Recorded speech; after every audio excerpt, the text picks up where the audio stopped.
ஆண்டவராய் இயேசு கிறிஸ்துவின் பரிசுத்தம் நிறைந்த நாமத்தினாலே நம்முடைய திருநெல்வேலி திருமண்டலத்தின் பாலியர் சங்கத்தின் சார்பாக உங்கள் அனைவருக்கும் என்னுடைய பணிவான வணக்கத்தையும் அன்பின் வாழ்த்துக்களையும் அனைவருக்கும் நான் தெரிவித்துக் கொள்கிறேன். தேவாதி தேவனுக்கு நான் துதி ஸ்தோத்திரங்களை ஏறெடுக்கிறேன். நம்முடைய மதிப்புக்குரிய குருவானவர் ஐயா அவர்களுக்கும் குடும்பத்தினருக்கும் நான் அன்பின் வாழ்த்துதலை நன்றியும் நான் தெரிவிக்கிறேன்.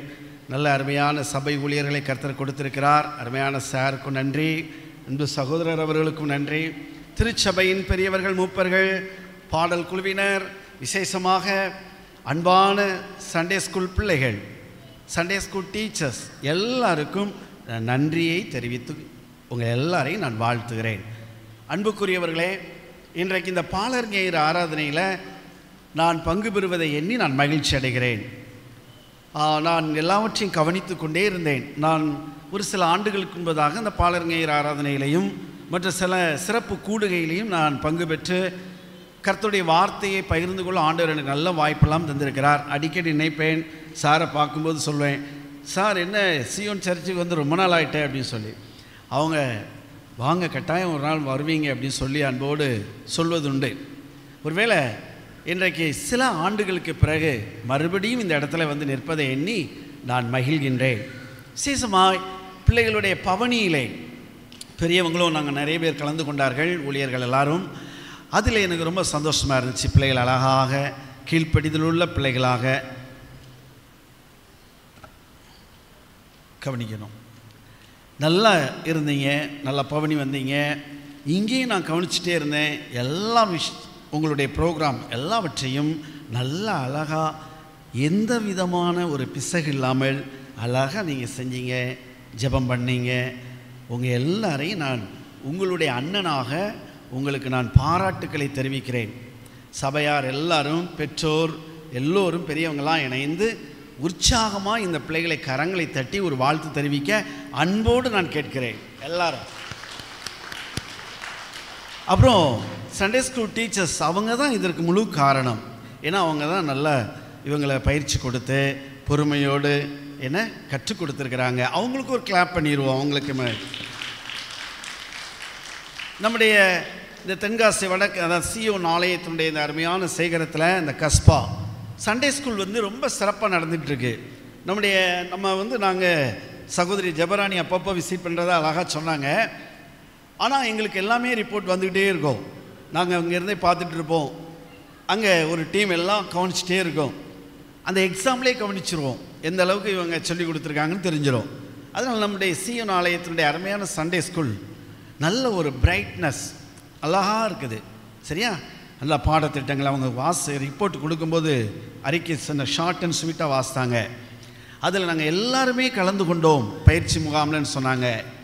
அது ரொம்ப முக்கியமான விஷயம்.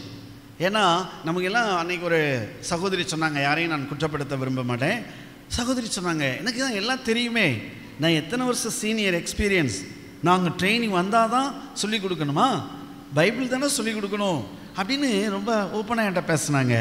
அப்போ நான் சொன்னேன், இல்லை சில விஷயங்கள் அங்கே நீங்கள் கற்றுக்கொள்ளலாம்ல, போதகருடைய சொல்லுக்கு கீழ்ப்படிந்து நடங்க.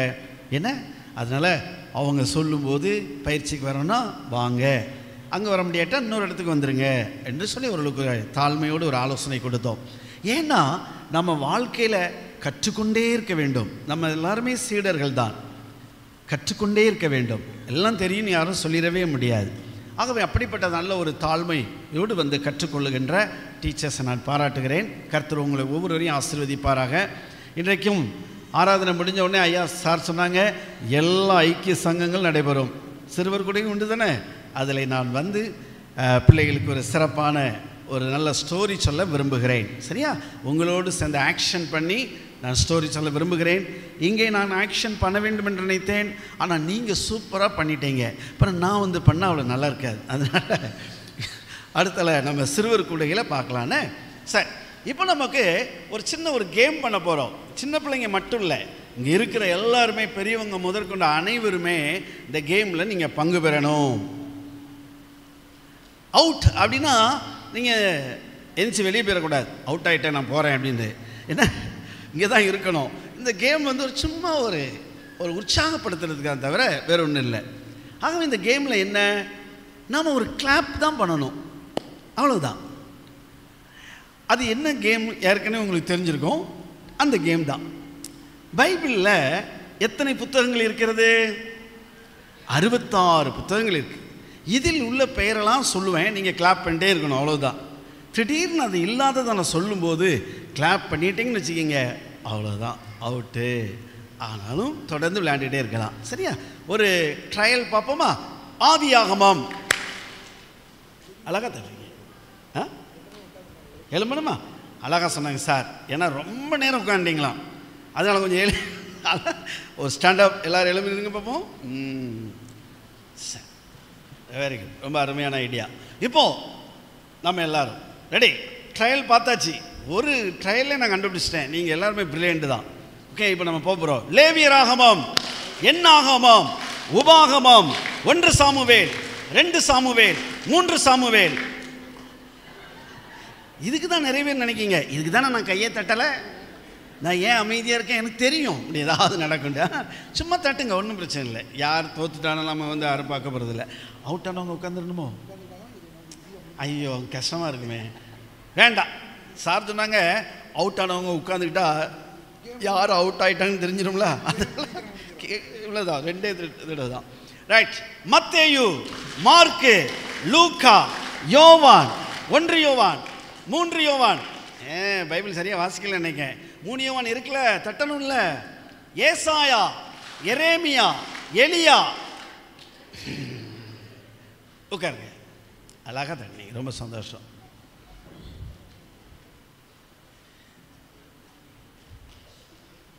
இன்றைக்கு பாலர் ஞாயிறு. திருமண்டலத்தின் தம்பி நேரம் உட்காருமா, நல்ல பையன், உங்களை நான் ரொம்ப சர்டிஃபிகேட், குட் சர்டிஃபிகேட் கொடுத்துட்டேன்.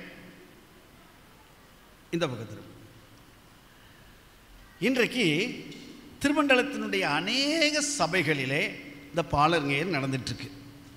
பயங்கரமான ஒரு டைட் ஷெடியூல். எனக்கு ஒரு முக்கியமான ஒரு இடத்த ஒழுங்கு பண்ணி வச்சுருந்தாங்க. திடீர்னு ஐயாட்ட இருந்து ஃபோன் வந்துச்சு. ஐயா சொன்னாங்க, பாலினேசன் ஐயா, அண்ணே நீங்கள் தான் போகணும், வேறு வழி இல்லை, என்னால் போக முடியலை, ஐயா கூப்பிடுதாங்க. உடனே ஐயர்வாள் நேரடியாக என்னை காண்டாக்ட் பண்ணாங்க. நான் நினச்சேன், பரவாயில்ல, ரொம்ப வருஷத்துக்கு அப்புறம் மறுபடியும் போகிறோம், ஒரு வாய்ப்பு வந்திருக்குன்னு சொல்லி. இன்றைக்கு பல இடங்கள் நடந்துட்டுருக்கு. அநேக இடங்களில் கொஞ்சம் பிந்தி நடக்கும். ஏன் தெரியுமா? நம்ம ஏரியாவை பொறுத்தவரையில் உங்கள் எல்லாருக்கும் தெரியும், தோத்திர பண்டிகை. ஆக தோத்திர பண்டிகை நடந்துகிட்ருக்கு. அதனால் கொஞ்சம் பிந்தி அடுத்தவளை வச்சுக்கலான்னு சொல்லி வச்சுருக்கிறாங்க. பாலியர் சங்கத்தின் பணிகளுக்காக பிள்ளைகள் ஜெபித்தார்கள். அதனால் பாலியர் சங்கத்தில் என்னென்ன பணிகள்லாம் நடக்குது அப்படின்னு நான் இப்போ நின்று சொன்னால் டைம் ஆயிரும். இந்த பிள்ளைகள் ஜெபிக்கும்போது நீங்கள் எத்தனை பேர் கவனித்தீர்களோ தெரியாது. அருமையான ஒரு ஊழியம், ஒரு ஸ்ட்ராங் ஃபவுண்டேஷன் ஊழியம். இந்த சிறுவர் ஊழியம் இல்லாவிட்டால் திருச்சபையிலே வளர்ச்சி இல்லை. இந்த சிறு பிள்ளைகள் ஊழியம் இல்லாவிட்டால் சமுதாயத்திலே வன்முறைகள், கலவரங்கள் ரொம்ப பெருகிறோம். இந்த சிறுவர் ஊழியம் இல்லாவிட்டால் கெட்ட சிந்தனைகள் உருவாகி வன்முறையான எண்ணங்கள் கொண்ட பிள்ளைகளாய் வளர்ந்து கொண்டிருப்பார்கள், பழிக்கு பழி என்று சொல்லி. ஆகவே இந்த சிறு பிள்ளைகள் ஊழியம் என்பது ஒரு அருமையான ஆய்வாளர் சொல்லுகிறார், இந்த சிறு பிள்ளைகள் ஊழியம்தான் சமுதாயத்தை சீர்படுத்தும். ஏன் தெரியுமா? ஆண்டவர் சொன்னார், அருமையான சார் சொல்லும்போது சொன்னாங்க, நீங்கள் உங்கள் பிள்ளைகள் கற்றுக் கொடுக்கணும். முதல் சண்டே ஸ்கூல் டீச்சர் யார் என்றால் மோசேக்கு கர்த்தர் சொன்னார், நீ இஸ்ரவேலருக்கு சொல்லு, உன் பிள்ளைகளுக்கும் பிள்ளைகளின் பிள்ளைகளுக்கும் கற்றுக் கொடுங்கள். என்ன கற்றுக் கொடுக்கணும்? ஆண்டவரிடத்தில் அன்பாக இருக்க கொடுங்கள்.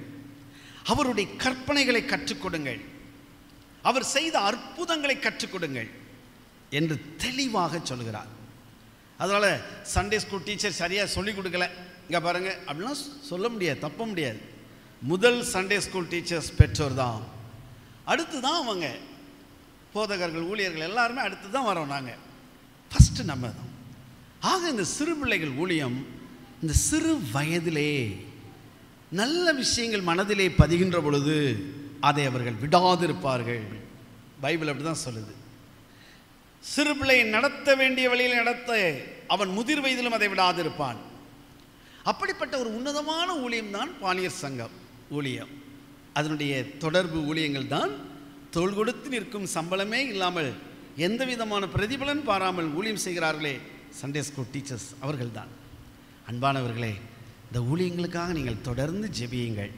அன்போடு நான் கேட்கிறேன். போன வாரத்தில் நடந்த பல்சுவை நிகழ்ச்சி அன்றைக்கி நான் வரல, நான் திருச்சிக்கு போயிட்டேன். ஜெபராணி சகோதரி சொன்னாங்க, நேற்று என்னை காண்டாக்ட் பண்ணி, அண்ணா நீங்கள் பேசும்போது சொல்லுங்கள் பாலியர் சங்கத்துக்கு இன்னும் கொஞ்சம் ஆதரவாக கொடுக்க சொல்லுங்கன்னு சொல்லி. அதனால் உங்கள்கிட்ட நான் ரொம்ப அன்பாக கேட்கிறேன். நம்ம வீட்டில் வளர்கின்ற அந்த பிள்ளை ஆரோக்கியத்திலையும் ஆவிக்குரிய வளர்ச்சியிலும் சீராய் வளர்ந்தால் நமக்கு எத்தனை சந்தோஷம். அதுபோல் நிறைய பிள்ளைங்க வளரணுமே. நீங்கள் கொடுப்பீங்களா? வருகிற 15ஆம் தேதியில் இருந்து 24ஆம் தேதி வரை குற்றாலத்திலே முகாம், 4 முகாம் நடக்குது. சண்டே ஸ்கூல் டீச்சர்ஸ் பிள்ளைகளுக்கு, அடுத்து பாய்ஸ்க்கு மட்டும் தனியாக, அடுத்து ஜூனியர் கேர்ள்ஸ்க்கு தனியாக, அடுத்து சீனியர் கேர்ள்ஸ்க்கு தனியாக நடக்கு. இந்த முகாமிலே நிறைய நான் கிறிஸ்டியன்ஸ் அவங்கள எப்படி கூப்பிட்டு வருவாங்க தெரியுமா? டே வாங்கடா டூர் போகலாம் அப்படி தான் கூப்பிட்டு வருவாங்க. அங்கே வந்தால் குற்றால அருவிகளிலே குளிப்பதற்கு நல்ல அவங்களுக்கு நேரம், ஷாப்பிங் எல்லாம் டைம் கொடுப்போம். ஆனால் அவங்களுக்கு ஒரு மீட்டிங் நடக்கும் பாருங்க, அதில் பிள்ளைங்கள்லாம் இயேசுவுக்கு ஒப்பு கொடுப்பாங்க. ஒரு சமயம் அந்த சகோதர சமயத்தை சேர்ந்த ஒரு driver, SCTC government bus driver, பாளையங்கோட்டையிலிருந்து பிள்ளைகளை ஏற்றி வரும்போது பிள்ளைகள் எல்லாரும் ஆர்ப்பாட்டம், ஆர்ப்பரிப்பு, ஒரே சத்தம். அந்த டிரைவர் கவனிச்சுட்டே வந்தார். மறுபடியும் 2 நாள் கழித்து 3ஆவது நாள் அந்த வண்டி வருது, மறுபடியும் அதே வண்டி, நிறைய வண்டிகள் வரும். அதில் இந்த டிரைவர் வருகிறார். முதல் கேம்ப் நடந்தது. இந்த பிள்ளைகளெல்லாம் ஏற்றுக்கொண்டு போகும்போது அவர் கவனித்து கொண்டே வருகிறார். எல்லா பிள்ளைகளும் அமைதியாக இருக்காங்க.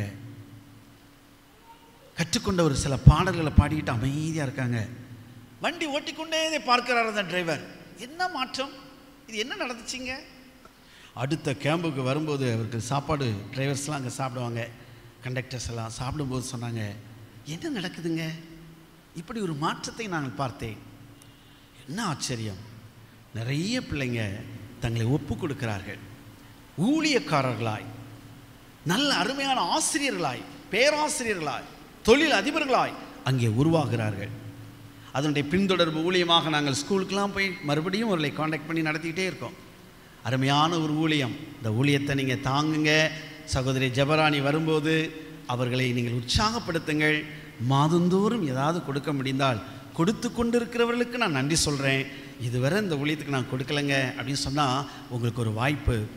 இந்த சிறியரில் ஒருவருக்கு நீங்கள் எதை செய்தீர்களோ அதை எனக்கே செய்கிறீர்கள். அவருடைய வாக்கை நிறைவேற்றுங்கள், அவருடைய ஆசீர்வாதத்தை பெற்றுக்கொள்ளுங்கள். மாதந்தோறும் கொடுத்து இந்த ஊழியத்தை தாங்குங்கள். கர்த்தர் உங்களை ஆசீர்வதிப்பார். பாலியர் நேசன் பத்திரிகை, அதை உங்கள் பிள்ளைகளுக்கு கிஃப்டாக வாங்கி கொடுங்கள், பேர பிள்ளைகளுக்கு வாங்கி கொடுங்கள். நான் இடையன்குடியின் ஆசிரியர் பகுதியிலெல்லாம் ஊழியம் செய்யும்போது அங்கே பெரியவர்கள், வயதான தாத்தா பாட்டி திண்ணையில் உட்கார்ந்துருப்பார்கள். அங்கே அவங்களோட நான் சபைக்கெல்லாம் போகும்போது நல்லா பழகிடுவோம். உடனே எங்களை கூப்பிடுவாங்க, தம்பி பாலினேசன் தம்பி இங்கே வாங்க, கோயம்புத்தூரில் என் பிள்ளைகள் குடும்பம் இருக்குது, பிள்ளைகள் இப்போ பேர பிள்ளைகள் பிறந்திருக்காங்க, பேரன் பிறந்திருக்கான், சேர்க்கணும். பொருத்தனையோடு சேர்த்துடுவாங்க. ரொம்ப ஆச்சரியமாக இருக்கும். அந்த பிள்ளைகள் ஆசீர்வாதமாக இருப்பாங்க அப்படின்னு உங்களுக்கு மாபெரும் நம்பிக்கை, விசுவாசம். அப்படியே இது நடக்கிறது. ஆகவே உங்கள் பேர குழந்தைகளை, உங்கள் பிள்ளைகளை ஆயுள் கால அங்கமாக சேர்த்து பத்திரிகையை நீங்கள் வாங்கி பிள்ளைகளுக்கு கொடுங்கள். அவர்களை வாசிக்க சொல்லுங்கள். நல்ல கதைகள், உண்மை சம்பவங்கள், வசனங்கள் வாசிக்க சொல்லுங்கள். நல்ல அழகாய் பிள்ளைகளுக்கு கவிதை எழுதுகிற வார்த்தைகள் எழுதுகின்ற திறமை இருக்கிறதா, எழுத சொல்லுங்கள். பத்திரிகையிலே பிரசுரிப்போம். நல்ல அருமையான டிராயிங் பண்ணுவாங்களா, அழகான படங்களை வரைந்து அனுப்ப சொல்லுங்கள். நாங்கள் அதை பிரசுரிப்போம், அவர்களை உற்சாகப்படுத்துவோம். ஆகவே இந்த மாதிரி ஊழியங்களுக்காக நீங்கள் ஜெபிப்பீர்களா? இதனுடைய செயலராக ரெவரண்ட் மதுரம் ஐயா இருக்காங்க, டைரக்டராக ரெவரண்ட் ஜான் வெஸ்லி ஐயா இருக்காங்க. அவங்களுக்காகவும் குடும்பத்துக்காகவும் ஜெபித்துக் கொள்ளுங்கள். 39 முழு நேர ஊழியர்களுக்காகவும் ஜெபித்துக் கொள்ளுங்கள். கர்த்தர் நம்மை ஆசீர்வதிப்பாராக. அப்படி ஒரு சிறு ஜெபம் செய்வோம். அன்பு நிறைந்த ஆண்டவரே, பாலர் ஞாயிறு இது உமக்கு பிடித்தமான ஒரு நேரம். வேதத்திலே நாங்கள் வாசிக்கிறோம், சிறு பிள்ளைகள் என்னிடத்திலே வருகின்ற பொழுது யாரும் அவர்களை தடுக்கக்கூடாது. என்னிடத்தில் அவர்களை அனுப்புங்கள். பரலோக ராஜ்யம் அப்படிப்பட்டவர்களுடையது. எத்தனை அருமையாக இந்த பிள்ளைகளை நீ நேசிக்கிறீரப்பா. இவர்கள் இந்த சிறு வயதிலே கற்றுக்கொள்ளுகிற விஷயங்கள் அவங்க வருங்காலத்திற்கு அது எவ்வளவு துணையாக இருக்கிறது. இன்றைக்கும் முன்னாலே வந்து நின்று பாடிய, ஆக்ஷன் பண்ண, வசனங்களை சொன்ன என் அன்பான தம்பி தங்கைகள் ஒவ்வொருவரையும் ஆசீர்வதியும். குட்டி பிள்ளைகளை கொண்டு வந்தார்கள், அவர்களே ஆசீர்வதியும். பெற்றோர், தாத்தா, பாட்டி, உடன் பிறந்தவர்கள் எல்லோரையும் ஆசீர்வதியும். கற்றுக் கொடுக்கிறவர்களை ஆசீர்வதியும். இப்பொழுதும் சில நிமிடங்கள் ஆண்டுடைய வார்த்தையை கேட்கப் போகிறோம். எங்களோடு பேசுமப்பா, பிரயோஜனமாக இருக்கட்டும். நீர் பேசும். இயேசுவின் நாமத்தில் பிதாவே, ஆமென். அல்லேலூயா. இன்றைக்கு பாலர் ஞாயிற்கென்று திருவசனம் எத்தனை பேர் படிச்சீங்க? இது யாராவது சொன்னீங்களா? தம்பி மாமா அழகா சொல்லி பார்ப்போம்.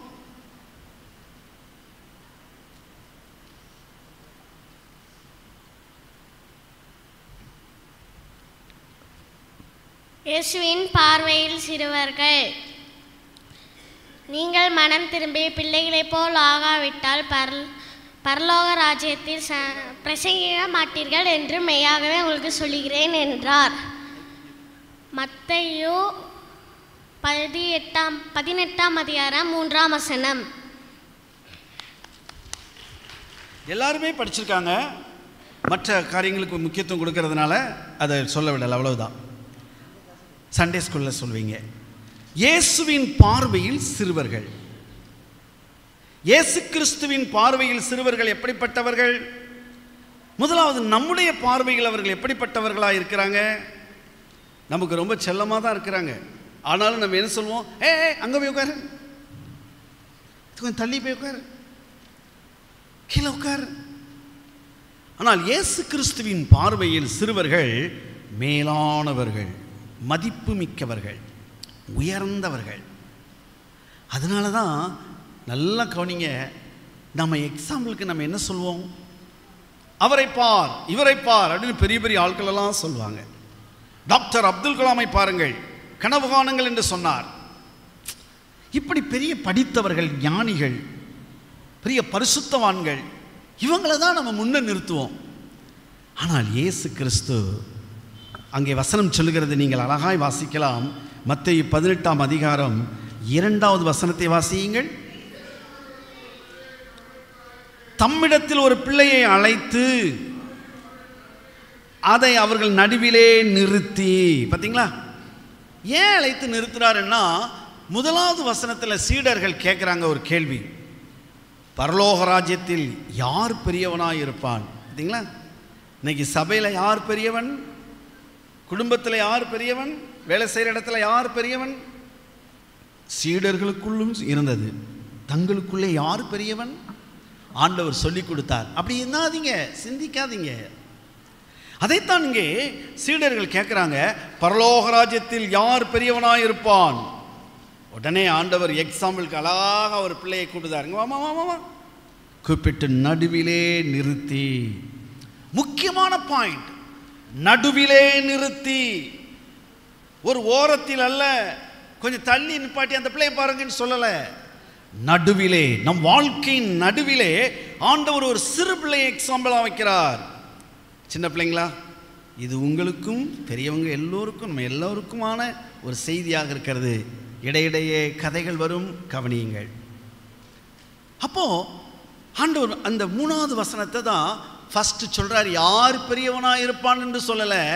ஃபர்ஸ்ட் பரலோக ராஜ்யத்துக்கு போகணுமே, என்ட்ரி போடணுமே. என்ட்ரி போட்ட பிறகு எங்கே போய் உட்காரலாம் அது பார்க்கணும்ல. என்ட்ரி போடாமலே கீழே இருந்து எனக்கு அந்த சேர் கிடைக்குமா, அங்கே கிடைக்குமா, என்ன முடியாதே. அப்போ என்ட்ரி போடணும்னா இன்றைக்குரிய திருவசனம் சொல்லுகிறது, நீங்கள் மனம் திரும்பி சிறு பிள்ளைகளைப் போல் ஆகாவிட்டால் பரலோக ராஜ்யத்தில் பிரவேசிக்க மாட்டீர்கள்.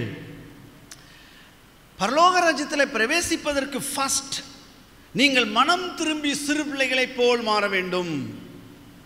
அந்த ஏன் சிறு பிள்ளை போல மாறணும்னு சொல்றாரு பாருங்க. இஸ்ரவேலிலே ஒரு பெரிய போதகனாக இருந்த நிக்கோதேமிடம் பேசும்போது ஆண்டவர் சொல்லுகிறார், மறுபடியும் ஒருவன் பிரவாவிட்டால். உடனே நிக்கோதேமி கேட்குறாரு, ஐயா அது எப்படி நடக்கும்? வயசான மனிதர்கள் பெரியவங்கெல்லாம் தாயின் கர்ப்பத்திலே இருந்து மறுபடியும் எப்படி பிறக்க முடியும்? நீ இவ்வளோ பெரிய போதகனாக இருந்து உனக்கு புரியலையா? நான் மறுபடியும் பிறக்கணும்னு சொல்கிறது என்ன தெரியுமா? மனம் திரும்புவது. Turning about turn. நீ போய்கொண்டிருக்கிற பாதையில் அப்படி திரும்பு, நேர் எதிரே திரும்பு. அப்படி திரும்பி நம்ம வந்திருக்கிறோம். ஆனால் அடுத்த பாயிண்ட், சின்ன பிள்ளைகளை போல இருக்கிறோமா?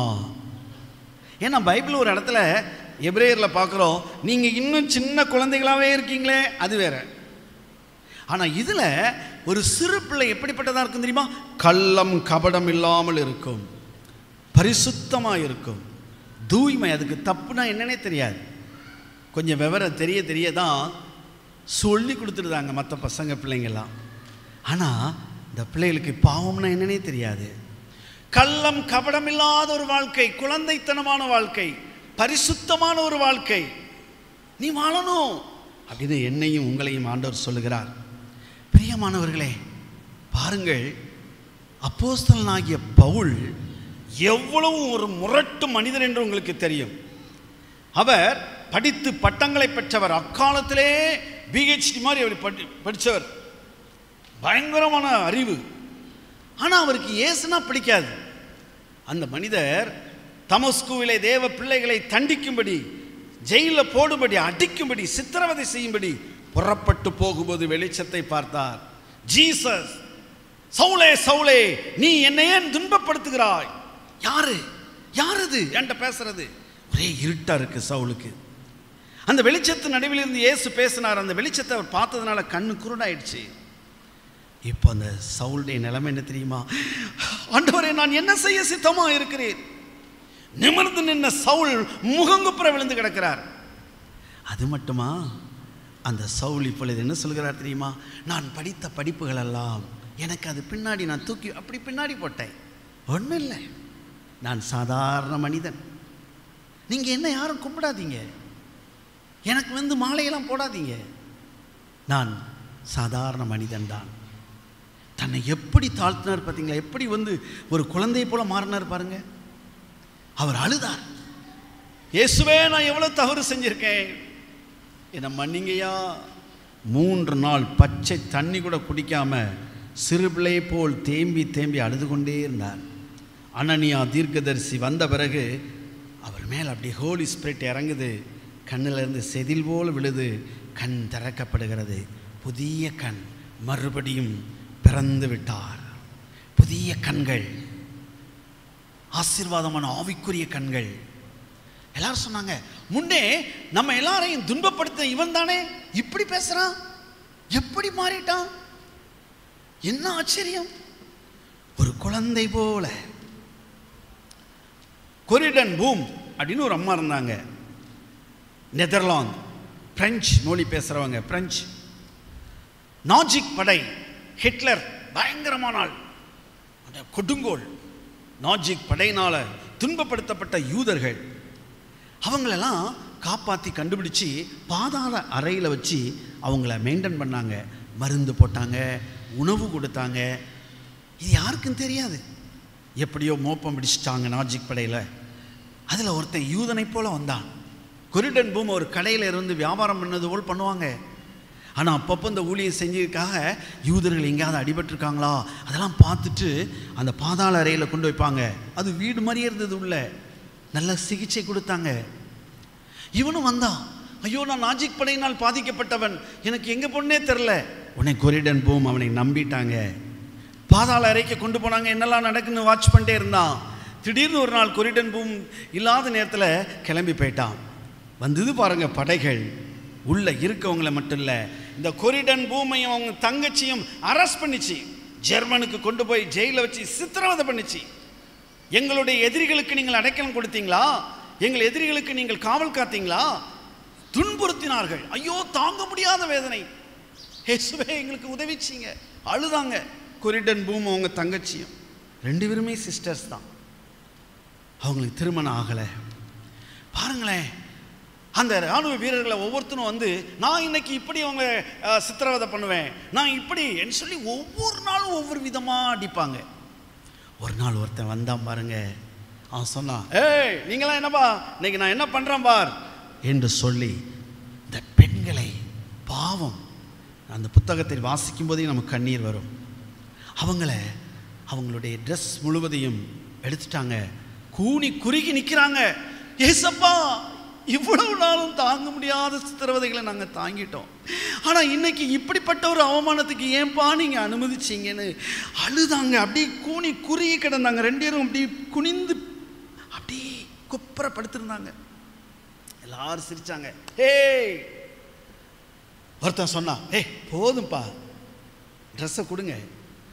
அவ்வளோதான். இந்த தங்கச்சி அப்படியே மனம் நொந்து மறுநாள் செத்து போயிட்டாங்க. ஏன் ஆண்டவர் அனுமதிச்சார்? கொரிடன் பூம் அழுதாங்க, இயேசுவே என் தங்கச்சி நான் இழந்துட்டேன். சில நாட்கள் கடந்தது. அந்த ஜெயிலில் இருந்தவங்க வெளியே வந்துட்டாங்க, சொந்த ஊருக்கு போயிட்டாங்க. அவங்க ஊழியம் செய்யும்போது பார்த்தீங்கன்னா கொஞ்ச நாள் அமைதியாக அழுதுகிட்டே தான் இருந்தாங்க. ஏசப்பா சொன்னாங்க, எனக்காக நீ ஊழியம் செய், சோர்ந்து போகாத. ஆனால் ஊழியம் செய்யும்போது தான் தெரியுது தங்கச்சியை இழந்த அந்த தியாகம் பண்ணதனுடைய அடையாளங்கள், மிராக்கள், அற்புதம் நடக்கு. வியாதியஸ்தர்கள் அப்படி சுகமாகறாங்க, பிசாசுகள்லாம் ஓடுது, தலைதெறிக்க ஓடுது. இந்த அம்மாவுடைய கை அப்படி நீட்டினாலே போதும். ஹிட்லர் தற்கொலை பண்ணிட்டாரு, நாஜிக் படைகள் சிதறியது, ஜெர்மன் வீழ்ந்தது. இப்பொழுது ஜெர்மனில் இருக்கிற கிறிஸ்தவங்கள்லாம் கொரிடன் பூமுக்கு லெட்டர் போடுதாங்க, வாங்கம்மா உங்களுடைய ஊழியத்தை பற்றி நாங்கள் கேள்விப்பட்டோம், வாங்க. அதை பார்த்ததும், நோ நான் ஜெர்மனுக்கு ஒரு நாளும் வரமாட்டேன், அங்கே வந்தால் என் தங்கச்சி ஞாபகம் ரொம்ப வரும், அங்கே என்னெல்லாம் பாடுபடுத்துனாங்க தெரியுமா, அப்படி அவங்க அவமானப்படுத்த போய் தானே என் தங்கையை நான் இழந்தேன், நான் வரமாட்டேன். மீண்டும் மீண்டும் கடிதம் வந்தது. ஆறுதலற்று இருக்கிறார்கள் ஜெர்மன் மக்கள், நீங்கள் வந்தால் நல்லா இருக்கும், உங்களை பற்றி நாங்கள் கேள்விப்பட்டோன்னு சொல்லி. பிரியமானவர்களே, ஏசப்பா சொன்னாங்க, ஏம்மா நீ போகக்கூடாதா, போ, நான் அங்கே உன் மூலமாக பெரிய காரியங்களை செய்வேன்.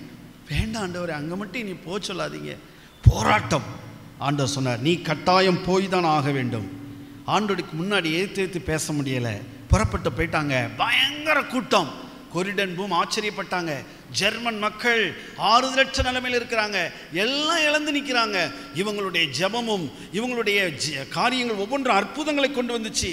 நிறைய பேர் அப்படி தொடப்பட்டாங்க. கூட்டம் முடிஞ்சதும் இந்த அம்மா இறங்கி நின்னாங்க மேடையில். எல்லாரும் வரிசையாக வந்து பிளஸ்ஸிங் வாங்கினாங்க, ஆசீர்வதிச்சாங்க. அப்போ தான் ஒருத்தன் வந்து நின்னான் பாருங்க. அவனை பார்த்த உடனே அப்படி கையை கிட்ட கொண்டு போன அம்மா தூக்கிட்டாங்க. இவன் தான் என் தங்கை சாவதற்கு காரணமானவன், எங்களை அவமானப்படுத்தியவன் இவன் தான், நான் இவனை ஆசீர்வதிக்க மாட்டேன். அந்த மனிதன் அழுதான். எப்படி அழுதான் தெரியுமா? சின்ன பிள்ளையை போல் அழுதான், தேம்பி தேம்பி அழுதான். அம்மா என்னை மன்னிச்சிருங்கம்மா, எனக்காக கடவுள்கிட்ட ஜெபம் பண்ணுங்க, உங்க 2 பேரையும் நான் எவ்வளோ அவமானப்படுத்தினேன்னு இன்னைக்கு வரதை நினைச்சு நான் அழுது கொண்டே இருக்கிறேன். கொஞ்ச நாளைக்குள்ள எங்களுடைய வீட்டில் ஒவ்வொருத்தராக செத்து போனாங்க. எங்கள் வீட்டில் இப்போ பெண்களே இல்லை. காரணம் என்ன தெரியுமா? உங்களை நாங்கள் அவமானப்படுத்தினது தான். நான் அதை உணர்ந்து நான் இப்போ மனம் திரும்பி நிற்க, என்னை மன்னிச்சிருங்கம்மா. முடியாது, மன்னிக்க மாட்டேன். மெல்லிய சத்தம் கேட்டது, நான் சிலுவையிலே மன்னிக்கவில்லையா மகளே? என் முகத்தில் காரி துப்புனாங்க, என் அங்கேயெல்லாம் கலட்டிட்டாங்களே, நான் மன்னிச்சேன்ல, நீ மன்னிச்சிரு. கொரிடன் பூம் அப்படியே கையை நீட்டினாங்க. அந்த மனிதன் கையை கொடுத்தான். அவனை பார்த்து சொன்னாங்க, நான் உங்களை மன்னிச்சிட்டேன், இயேசுவும் உங்களை மன்னிக்கணும் அப்படின்னு தலையில் கையை வச்சாங்க பாருங்க. ஓன்னு கதறினான், இயேசுவே நான் ஒரு பெரிய பாவி, என்னை மன்னிச்சிருங்க. கொரிடன் பூமுடைய ஜெபம் அவனுக்கு ஒரு புது வாழ்வை கொடுத்துச்சு. சின்ன பிள்ளையை போல் மாறிட்டான். எவ்வளோ முரடன், எவ்வளோ கெட்ட சிந்தனை இருந்துச்சு பெண்களை அவமானப்படுத்துறதில்லை. ஆனால் இன்னைக்கு அவன் சின்ன பிள்ளையை போல் மாறிட்டான். சிறு பிள்ளையை போல் மனம் திரும்பி மாறுவது. 2வதாக அந்த 4வது வசனத்தை வாசியுங்கள். மத்தேயு 18:4. சீக்கிரமாக பார்ப்போம்.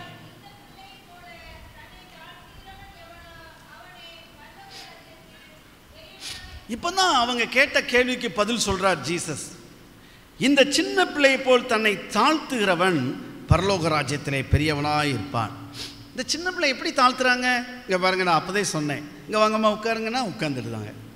ஸ்கூலில் போய் பாருங்க, ஏய் நாங்களாம் சார் ஒர்க் பண்ண ஸ்கூலுக்கெலாம் நாங்கள் கூட போயிருக்கோம். அவங்களாம் சொல்லுவாங்க, எல்லோரும் அந்த நடக்கிற மீட்டிங் எடுத்து போங்க, வரிசையாக போகணும், ஃபஸ்ட் ஸ்டாண்டர்ட்லேருந்து போங்க, பார்ப்போம் வரிசையாக போவோம், பேசக்கூடாது, அழகாக போவோம். தாழ்மை. இன்னைக்கு நாம் மனத்தாழ்மை உள்ளவர்களாக இருக்கிறோமா? அநேக நேரத்தில் நம்முடைய குடும்ப பெருமையும் நம்முடைய படிப்பும் நம்முடைய அழகும் அந்தஸ்தும் குறுக்கே நிற்கிறது. நான் யார் தெரியுமா, எங்கள் குடும்பம் எப்படிப்பட்டது தெரியுமா என்றெல்லாம் பேசி ஆண்டவருக்கு வருத்தத்தை உண்டாக்குகிறவர்களாக இருக்கிறோமா? நான் வேகமாய் சொல்கிற நேரம் இல்லை. தாழ்மை குணம் எப்படி இருக்குமா தெரியுமா? எபேசியர் 4:2 சொல்கிறது, குறிச்சுக்கோங்க, அது ஒருவரை ஒருவர் தாங்குகிறது. தாழ்மை என்ன செய்கிறது தெரியுமா? பிலிப்பியர் 2:3 சொல்கிறது, மற்றவர்களை மேன்மையாக நினைக்க வைக்கிறது. அவங்களாம் எவ்வளோ பெரிய ஆட்கள், நம்மளை விட அவங்க பெரியவங்க, மேன்மையாக என்ன வைக்கிறது. தாழ்மை எப்படிப்பட்டது தெரியுமா? நாம் அணிகின்ற ஒரு ஆடையை போல் இருக்கணுமா? கொலோசையர் 3:12 1 பேதுரு 5:5 சொல்கிறது, அது நம்ம ஆடையை போல இருக்கணுமா? எந்த அளவிற்கு நம்ம ஆடை ரொம்ப ராயலாக அணிகிறோமோ அதில் ஒரு மகிமை இருக்கிறது. கல்யாண வீட்டுக்கு ஒரு ட்ரெஸ், கிறிஸ்மஸ்க்குன்னு ஒரு ட்ரெஸ் அணிவோம், ஆராதனைக்குன்னு ஒன்று, சரியா? சிலர் லுங்கியோடு வந்துடுவாங்க நைட் ஆராதனைக்கு. கிராமத்தில் நான் சிறுவனாக இருக்கும்போது, நான் அப்போ தான் வாலிப வயசு, அந்த டீனேஜை தாண்டி லுங்கி உடுத்தி பழகிறோம். அப்போ அந்த லுங்கியோட சர்ச்சுக்கு வரும்போது ஒரு நாள் ஒரு அருமையான ஊழியர் வந்தார். நீங்கள்லாம் பெரிய பெரிய அதிகாரியை பார்க்கும்போது யாராவது இப்படி போவீங்களா? நீங்கள் லுங்கியோடு வராதிங்கன்னு சர்ச்சுக்கு. அன்னைக்கு விட்டது தான். சர்ச்சுக்கு போனால் ஒன்று பேண்ட் ஷர்ட் அல்லது வேஷ்டி. ஒரு அதிகாரியை பார்க்குறோம், அதுக்கு இவ்வளோ மரியாதைனா எவ்வளோ பெரியவர் நம்ம ஆண்டவர். அந்த ஆண்டவருக்கு முன்னாடி நம்ம தாழ்மையாக இருக்கணும். அந்த ட்ரெஸ் எப்படி இருக்கணுமா? தாழ்மையாக இருக்கணும். ஒரு மனிதனுக்கு இந்த ஆடை மகிமை கொடுக்கிறது. மனத்தாழ்மை நம்மை மற்றவர்களுக்கு முன்பதாய் மகிமையை கொடுக்கிறது. நம்ம அடிக்கடி பெருமையாக பேசிகிட்டு இருந்தோம்னு வச்சுக்கிங்களேன், பாருங்களேன், நம்ம என்னென்னு சொல்லுவோம், எப்பா அவர்கிட்ட போய் என்ன பேச்சு, அவர் பெருமையாக பேசிட்டேன், அவர் வராரோ துறப்போ அங்கே போயிடுவோம். என்னுடைய அத்தான் ஒருவர், அவர் இப்பொழுது 85 வயசாயிட்டு, ரயில்வே ரிட்டையர்டு. அவரை பார்க்கும்போதெல்லாம் அவர் சொல்வார், மாப்பிள்ள 1966 அப்படின்னு ஆரம்பிப்பார்.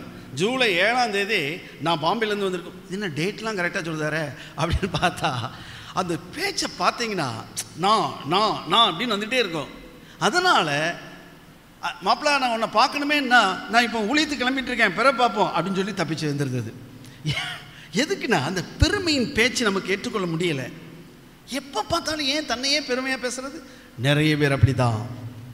பெருமையின் பேச்சு தூரத்திலிருந்தே ஆண்டவர் பார்ப்பாராம்.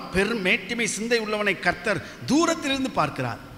ஒரு சம்பவம், தாழ்மையாக நம்ம இருக்கணுங்கிறதுக்கு பாருங்க.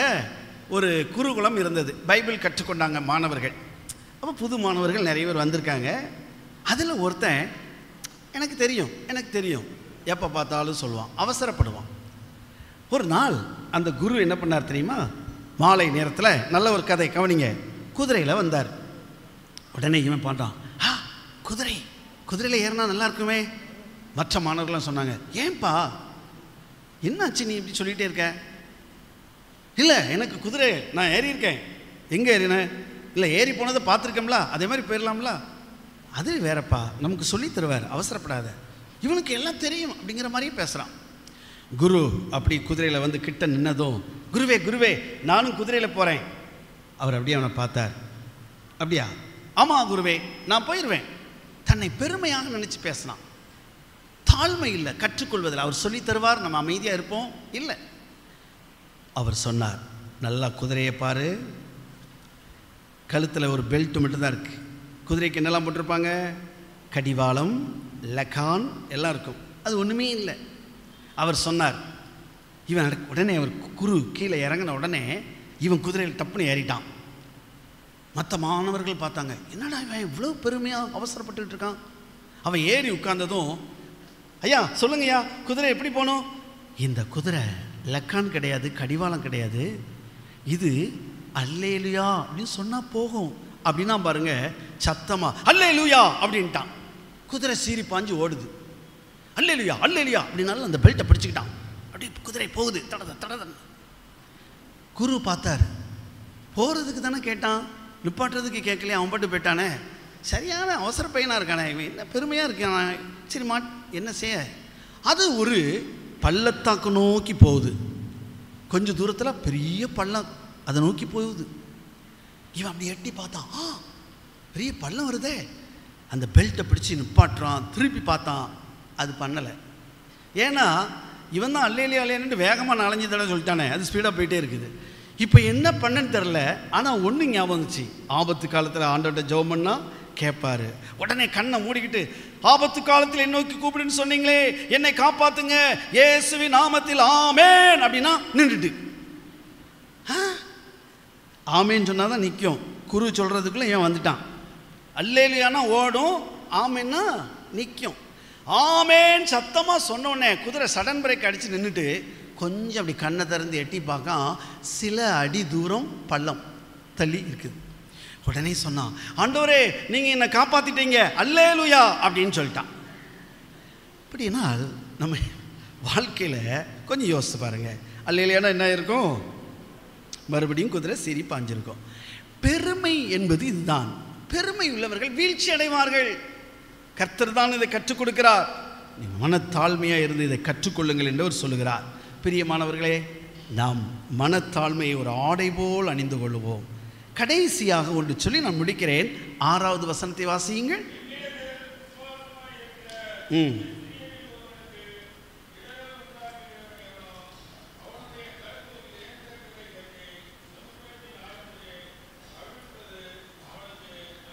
இங்கே அவர் இந்த சின்ன பிள்ளை குறித்து ரொம்ப அழகாக சொல்றாரு பாருங்க.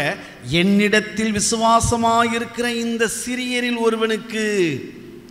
சின்ன பிள்ளைங்க விசுவாசத்தில் வல்லவர்கள் என்று சொல்கிறார். இன்னைக்கு நீங்கள் நம்ம பிள்ளைகளெல்லாம் பாருங்க, வீட்டில் வந்து சொல்லும், மிஸ் சொன்னாங்க இப்படித்தான். அங்கே போய் என்ன சொல்லும், எங்கள் அம்மா சொன்னாங்க, எங்கள் அப்பா சொல்லியிருக்காங்க இப்படித்தான். அப்படி நம்ம சொன்னதை ஏற்றுக்கொள்ளும், அதான் விசுவாசம்.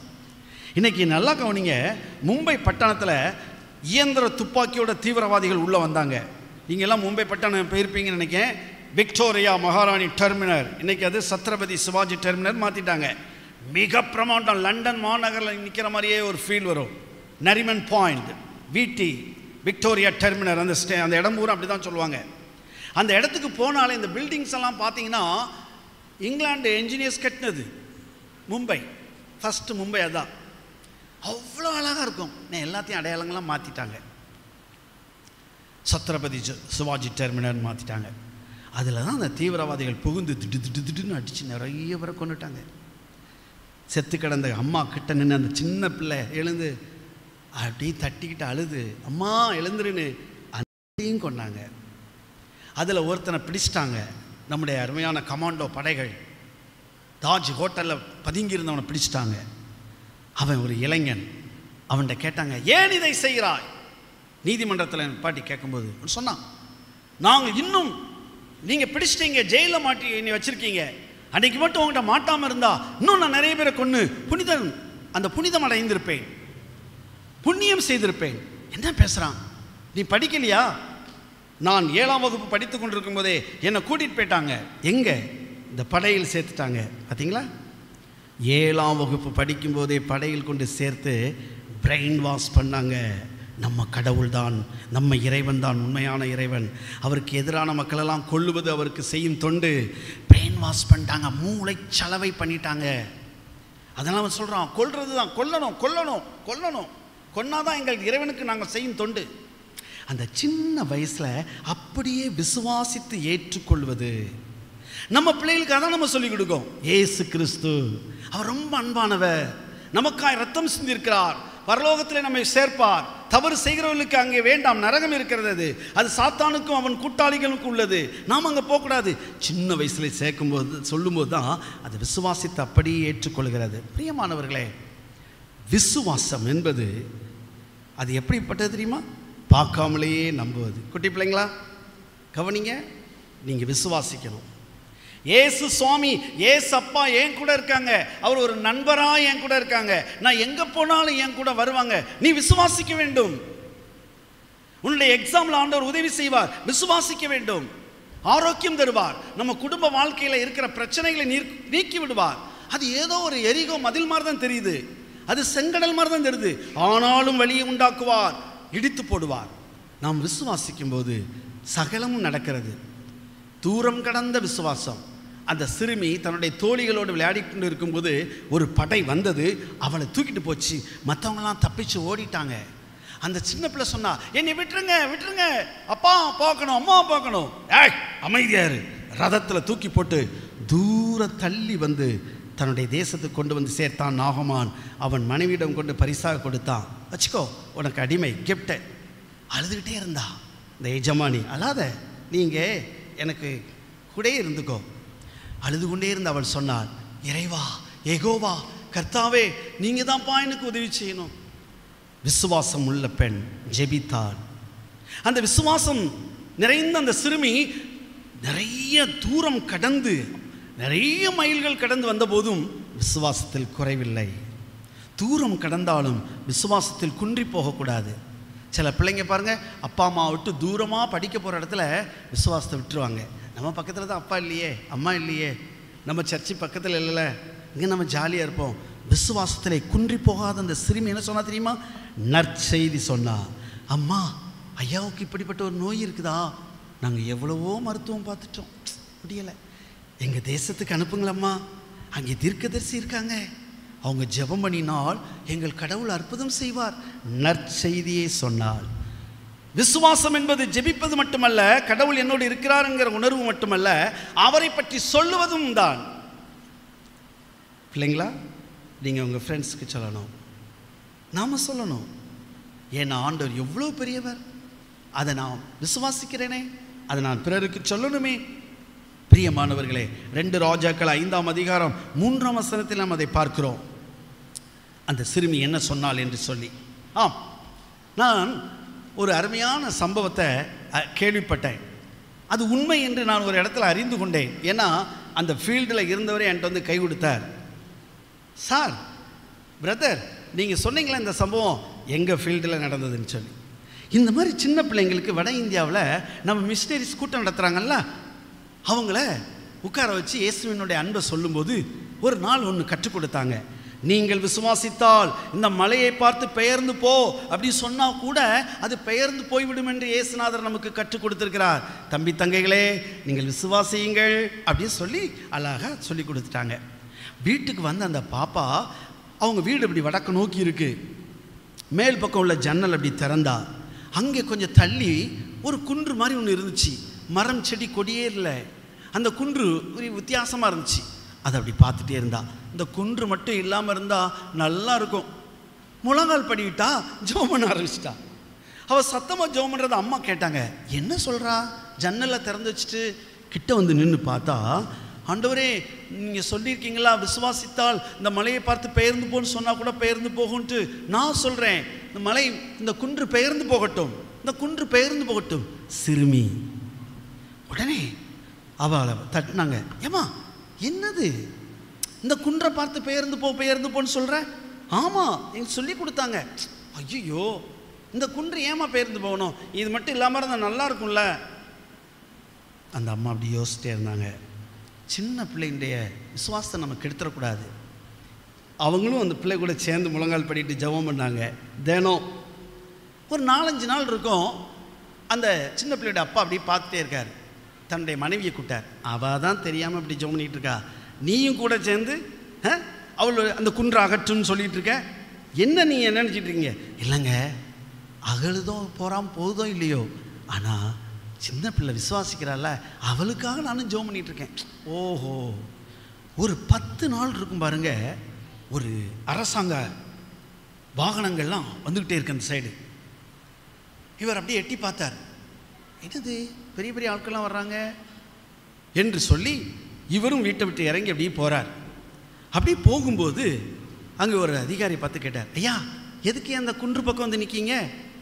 அவங்க சொன்னாங்க, அது அடுத்த வாரம் பிரைம் மினிஸ்டர் வருகிறார். இந்த பட்டணத்தில் பக்கத்தில் இருக்கிற ஒரு பட்டணத்திலே ஒரு மீட்டிங் இருக்கிறது. ஹெலிபேட் அமைக்கிறதுக்கு எங்கேயுமே இடம் இல்லை. இந்த குன்று வேண்டாத சும்மா தானே இருக்குது. இந்த குன்றை தூக்கிட்டு இங்கே ஒரு ஹெலிபேட் அமைக்கலான்னு பார்க்குறோம். அதுக்கு தான் அந்த இடத்தை பார்த்துட்ருக்கோம். அப்படியே பார்த்துட்டு இருந்தார். ஹெலிபேடா, இந்த குன்று அகற்ற போகிறீங்களா? திரும்பியவர் தன் பிள்ளையை நினச்சிட்டே வந்தார். என் மனைவிட்ட நான் இப்படி சொல்லிட்டேனே, ஐயோ தப்புலா. வீட்டுக்கு வந்தார்.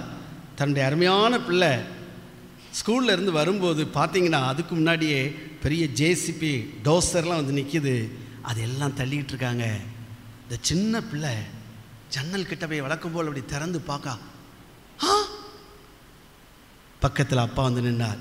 ஆமாம்மா, உன்னுடைய விசுவாசம் உள்ள ஜெபம் உன்னுடைய அந்த பாரு அந்த குன்று இன்னைக்கு அகற்ற போகிறாங்க. அப்பா, ஏசப்பா எவ்வளோ நல்லவர் பாருங்க. எஸ், அவர் ரொம்ப நல்லவர். அந்த குன்று அகற்றப்பட்டது, சுற்றிலும் பாதுகாப்பு வளையம் போடப்பட்டது, ஹெலிபேட் அமைக்கப்பட்டது, பிரைம் மினிஸ்டர் இறங்கி வந்தார். வேறு இது எங்கும் நடக்கவில்லை, நம் இந்திய தேசத்தில் வடக்கு ஒரு குறிப்பிட்ட ஒரு மாநிலத்தில். பிரியமானவர்களே, சின்ன பிள்ளைங்க அவங்க விசுவாசத்தை பாதிக்காமல் நம்ம பார்த்துக்கிடுவோம். ஏன்னா ஆண்டவர் சொல்கிறாரு, இந்த பிள்ளை என்னிடத்தில் விசுவாசமாக இருக்குது, நீயும் இரு. நமக்கு கற்றுக் கொடுக்கிறார். சரியா?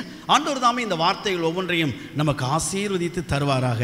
அப்படி அமர்ந்தவாறு ஒரு சிறு ஜெபம் செய்வோம். ஆண்டவரே, உம் வசனம் ஜீவன் உள்ளது, புரட்டும் விபரீதமும் இல்லை. நாங்கள் அதை தியானித்திருக்கிறோம். எங்களுக்கும் எங்கள் திருச்சபை மக்களுக்கும் குடும்பத்தாருக்கும் யாவருக்கும் விசேஷமாய் சிறு பிள்ளைகளுக்கும் இது ஆசீர்வாதமாக அமைவதாக வழிநடத்தும்.